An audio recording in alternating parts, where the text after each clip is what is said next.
Today I'm going to show you how to make some of the most delicious coffee you've ever had with a Moka Pot. So the model that I'm going to be talking about today is the Bialetti Kitty stainless steel 6-cup espresso maker. And I got this one because the aluminum model that I had just didn't work that well. So let's take a look at some of the features here. So this is the pressure valve, and the water from the bottom goes up through a filter up to the top, and it does so under high pressure. So if you take a look at on the inside, this is where we're going to fill our water, is right at the pressure valve right here. So we put the filter in. All of the components are stainless steel, so you're not going to have any off flavors or anything like that.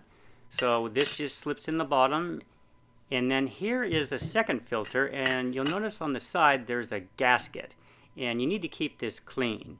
And this microfine filter is where the coffee is going to come up through the center, and then it shows up in the middle here through this little tube. Now I'm going to show you how to make some good coffee. The first thing I'm going to use filtered water, and I like to use distilled water for the smoothest flavor. So we're going to fill that up to the water valve, and then how much coffee you put in is solely dependent on your taste. In this example, I'm going to use about 4 heaping teaspoons because that's how I like mine. Now the grind is up to you. I prefer it a little finer for more an espresso taste, but you can do even a little bit coarser grind if you have. It's pretty flexible, so you need to just do a little trial and error and see which works best for your particular taste.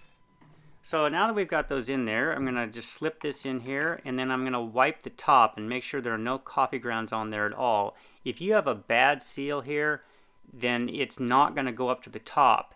So you need to make sure that's really, really clean, and then make sure it's snug, but not overly tight. So the next thing you need to do is place it on the stove, and I like to move it just a little bit to the side so that it doesn't get the handle too warm. And you can use gas, electric, or whatever you have, but don't put it on high. You want to do a medium low and give this time to brew. I think the most difficult part of making coffee like this is waiting for it to brew, because this is not instantaneous, and I've timed it, and it varies, depending on how hot you have it, but it could take as much as 5 to 7 minutes. But in my opinion, it's worth the wait. Now let's take a quick peek here, and as you can see, it's bubbling up to the top with a nice froth, and that is just so good. I can hardly wait to try this. So I'll be patient and wait till it finishes, and then we'll give it a taste.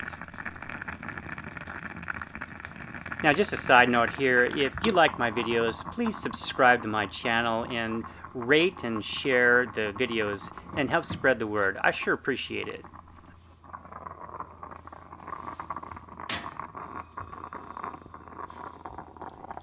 Let's go ahead and take a look. As you can see here, this is about a medium brew. It's not too dark, and you can certainly make it darker if that's what you like, or lighter if you prefer. The quality of the brew is really top-notch. It's super rich and smooth and not bitter, and it's just got this creamy, velvety feel. So I think you should give it a try.